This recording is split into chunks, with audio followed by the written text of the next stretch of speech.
Good morning, Philippines! Narito ang ating Barbie Beauty sa linggong ito.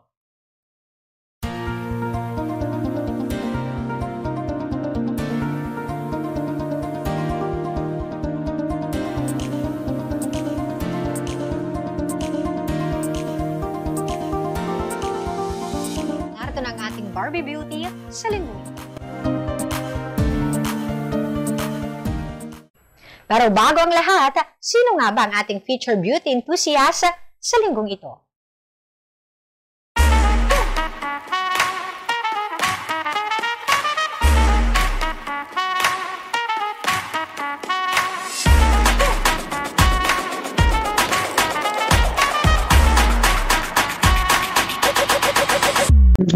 I'm Justin Villamil, the handler and the pasarela trainer of Felicity Manplata of Lingayen as the reigning Limgas na Pangasinan World 2025.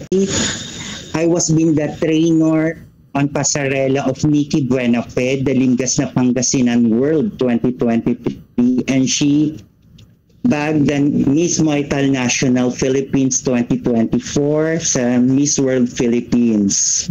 Tapos, naging pasarela trainer din ako ni Chelsea Rabago sa Miss 100 Island 2025 and she bagged the Miss 100 Island Turismo. Mga kabombo, atin pong kilalanin si Justin Kim Villamil, ang handler na Limgas na Pangasinan 2025.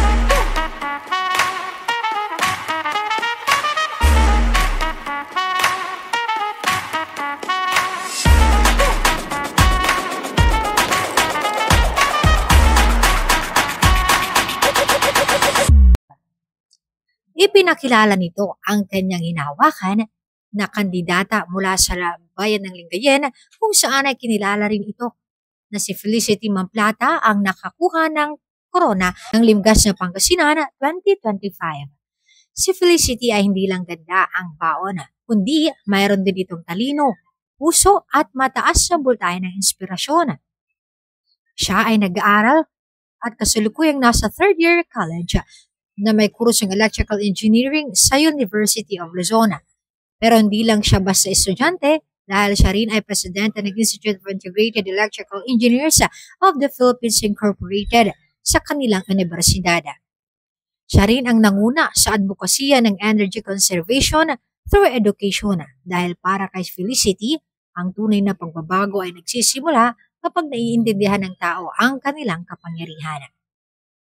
Almost 1 year kami nag-preparation para sa Limgas na Ballet of Lingayen. Then after that, nag-pursige na po rin kami, nag-go through na kami para sa Limgas na Pangasinan for the preparation. Almost na rin siya, masasabi natin 2 years na naging handler niya ako. First is the beauty, the body, and the brain, importantly.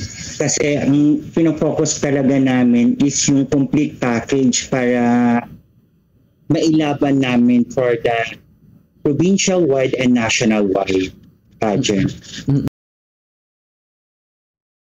Bata pa lang ito ay sanay na siya sa entablado. 5 taong gulang pa lang ay nag-uwi na siya ng corona.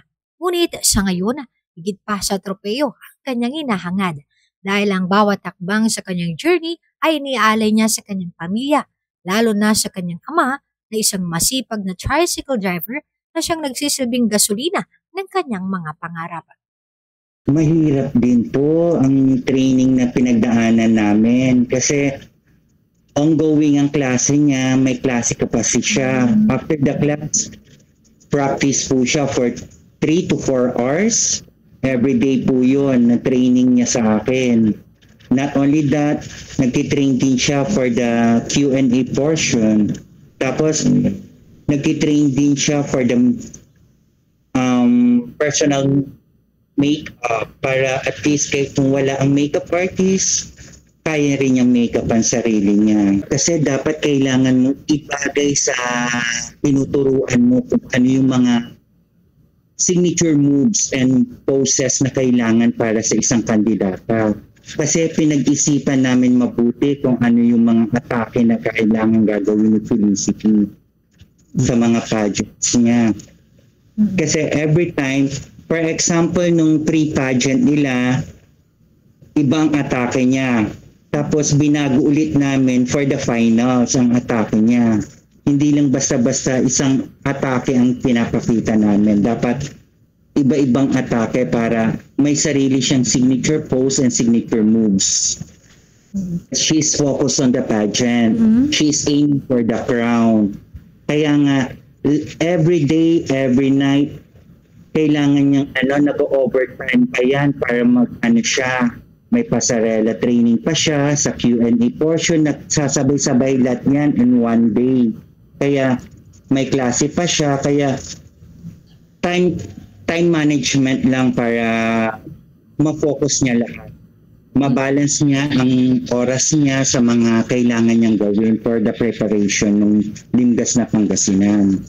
Kaya nung time na yon, sobrang focus siya, pero every time na sinasabi niya sa amin, hindi daw siya kinakabahan. Basta ini-enjoy lang daw niya yung moment na nasa stage siya. Sa taglay niyang talino, ganda at malasakit, tunay ngang si Felicity ay patunay na spark ng bayan ng ating lalawigan, hindi lang nagliliwanag kundi may layunin, may laban at may liwanag mula sa kanyang puso.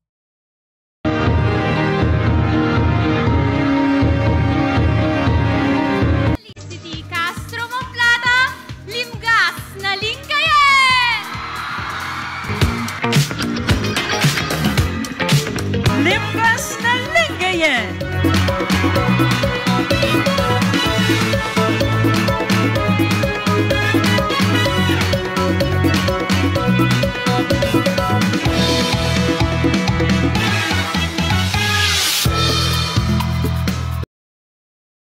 Limgas na Lingayen. Your question will come from Judge number 5.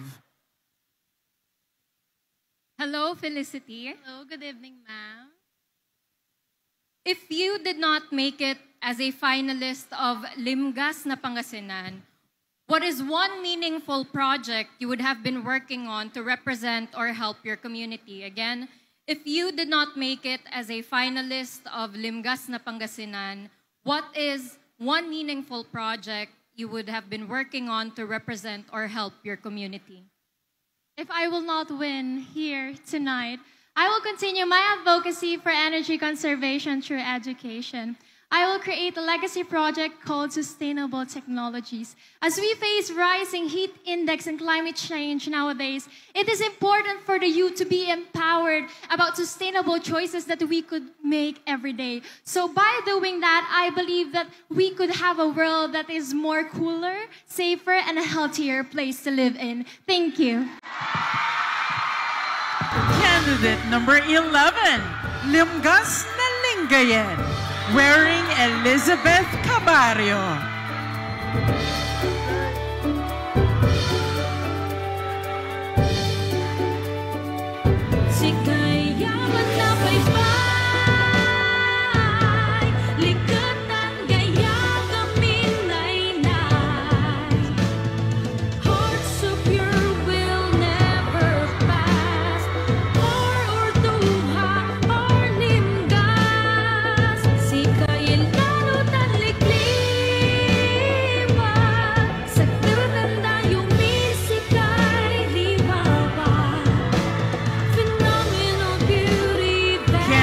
Number 12, Limgas na Binalonan, wearing J.V.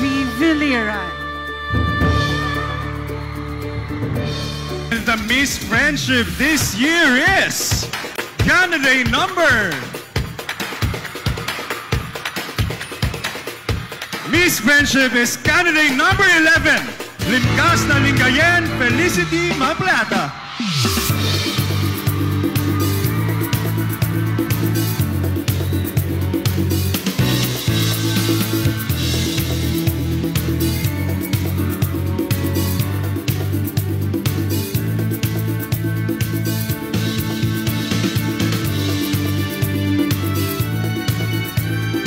Best in swimsuit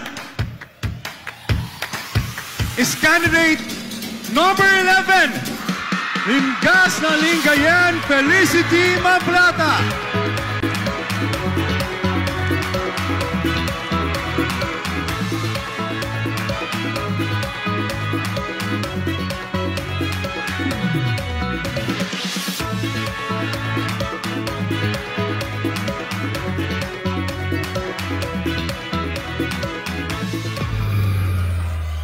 Congratulations. Joining them as our third finalist is Limgas candidate number 11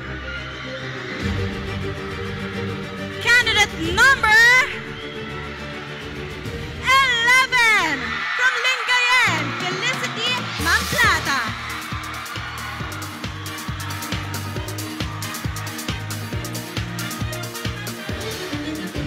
In an era where digital innovation is rapidly transforming societies, how can we leverage technology to preserve and promote the Pangasinan language and its rich cultural tradition? It's by using social media to its powerful tool. As we all know, social media is a powerful tool that we can deliver message to other people. Through social media, we can promote our tourism, heritage sites, the resilience community, and through leadership and agriculture, we really excel in different fields. And through that, we can proudly declare to the world, Pangasinan ang ganda mo, and Pangasinan ang galing mo. Because this is where beauty becomes identity. Limgas na Lingayen. Will she wear the crown? If I were to become the next Limgas na Pangasinan, I will embrace the title with purpose, inspiring others, uplifting communities, and engaging in meaningful causes. With unwavering dedication, I am ready to represent the beauty and heart of Pangasinan.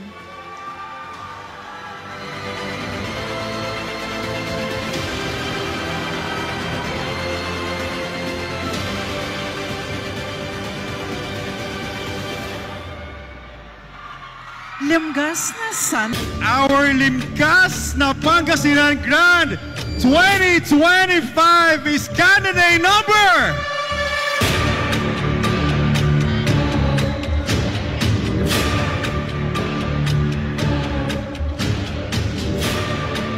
11. Limgas na Pangasinan Grand 2025 is candidate number 19.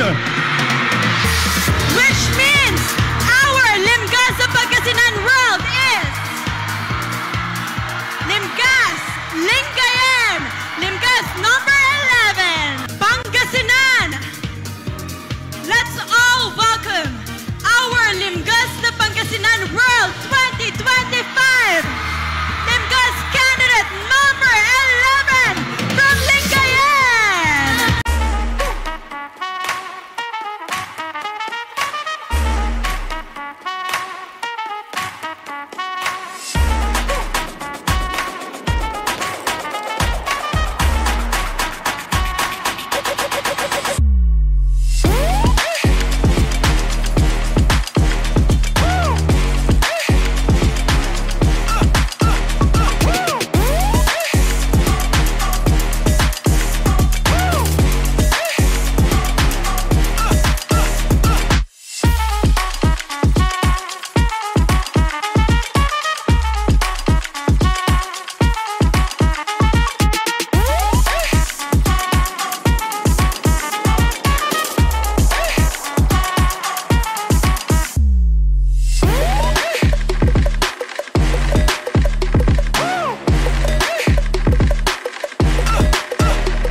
Ayon naman kay Justin Kim Villamil, inihahanda na ngayon si Felicity bilang isang representante ng ating lalawigan sa nalalapit na Miss World Philippines 2026.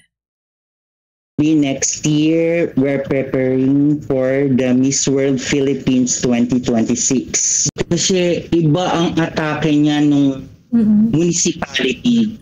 Tapos iba ulit yung naging atake niya sa provincial. Kaya ngayon pala nag-iisip na rin ako for next year niya na atake for Miss World Philippines.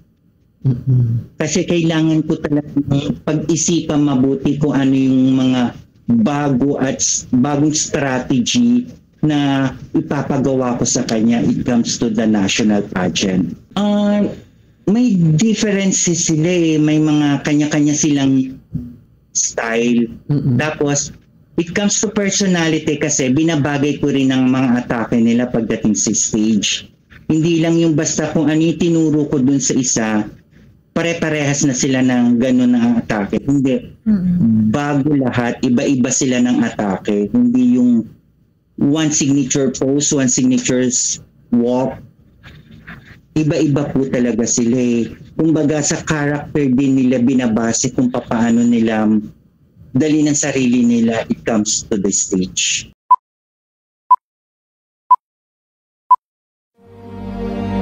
Our world is changing. Storms are stronger, darkness lasts longer, and the ones who have the least lose the most. But even in the darkest nights, a single light can make a difference. For the past year, I have carried this mission, teaching young minds that saving energy isn't just a choice. It's about protecting our future, our homes, and our people. This is more than just a light. It's a chance for a child to dream, for a family to rebuild, and for a community to rise. Together, we can turn this small light into a beacon of hope, because the greatest gift is not the light we give, but the light we inspire.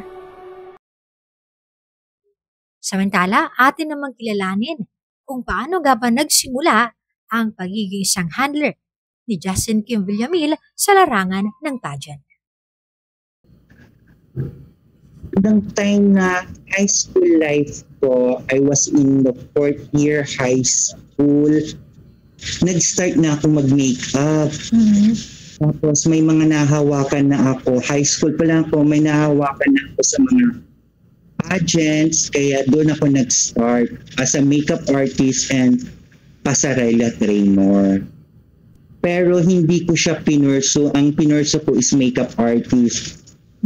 And that time, 2023, when Nikki Venape, her mother approached me to train Nikki Venape. Kaya doon, pinurso ko na yung maging handler and pasarela trainer. And I was also a coach in one of the studio or talent agency in Lingayen, the Setay Studio or agency. I have my own glam team.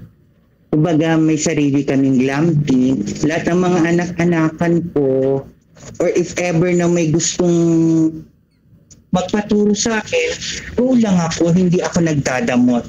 Pero hindi lahat. Kasi to be honest, pag ibinigay ko lahat, itinuro ko lahat, ako ang mawawala. Yes. Kaya much better kung ano yung mga basic or gusto nilang matutunan, go lang ako.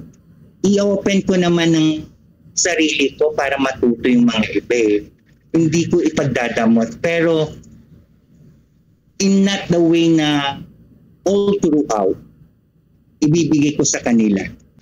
Actually, how many years? I was 15 that time. I'm already 46 years old at this moment. Kaya sa struggles ko, naging struggle ko nung pandemic. Yun yung time na ang hirap talaga makasurvive. Dahil lahat, wala po eh, sarado lahat. Kaya walang pagiging makeup artist as in zero. Sa pagiging inside the pageantry, nagiging zero. Kaya nakasurvive ako nung unti-unti nag-open ng pandemic. Kaya doon ko ulit binawi ang struggles ko. Kumbaga, doon ako ulit nag-ipon ng lakas para maiahon ko ulit ang sarili ko. Pinagsagan ng pangalan yung pasarela ni Kel. Pero na ano na rin pinitrade namin sa kanya na Fell with the Stars. Yes po. Ano naman ang naitulong ng kanyang pagiging isang beauty enthusiast sa kanyang buhay? Malaking tulong na rin sa akin ang pagpasok ko sa industry ng pagiging makeup artist, trainer, and handler. Kasi, kumbaga, independent na ako, wala na akong parents. So, nagpupurso ako, kinakareer ko talaga siya, as in, yun na yung nagiging stable job ko as a makeup artist. And tinitingala akong makeup artist na ganoon, is it? Yes. Yes. Yung time na yun. Then, it comes to handling, pagiging handler, nakaano ako kay Jonas Gapus. Tapos nung time na pagiging pasarela, doon ko na in-achieve na tinitingnan ko lahat ng mga pasarela trainers from the different nations and inside the Philippines. At doon, hindi naman totally lahat nagiging na-idolize ko. I have my own strategy naman. Kumukuha lang ako ng technique sa kanila, then i-improve ko para sa akin. Siguro sa akin, yung pagiging strict ko sa mga pinahawakan ko sa mga kumbaga, pagiging strict ko sa paghahawak ko ng mga candidates or mga alaga ko na gusto kong isali or isabak sa mga pageant. Kasi sa pagiging strict ko, doon sila natututo doon sila nag-i-improve para ma-achieve nila yung mga goals nila sa beauty. Ko lang step on the ground. Huwag masyadong mataas. Baguhan man o datihan, step on the ground. Kasi diyan mo makikita kung gusto ka ng tao Kung mapagmataas ka, hindi mo ma-achieve lahat ng gusto mong marating sa buhay. Kaya be yourself, look up to God. Kasi yan ang importante sa amin. Sa glam team namin, yun ang unang-una namin priority. Ang magpasalamat at humingi ng tulong sa may buong kapal. At yan mga kabombo, ating pong natunghayan ang performance Limgas na Pangasinan 2025 at ang kwento rin sa buhay ni Justin Kim Villamil.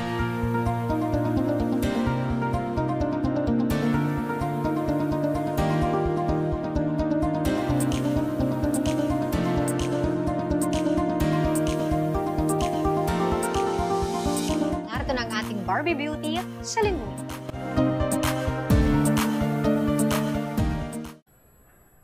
At yan ang ating Barbie Beauty sa linggong ito. Nakasama nyo, Bombo Myra Reside para sa #1 and most trusted radio network in the country, Bombo Radio Philippines. Basta Radio. Bombo. Good morning, Philippines.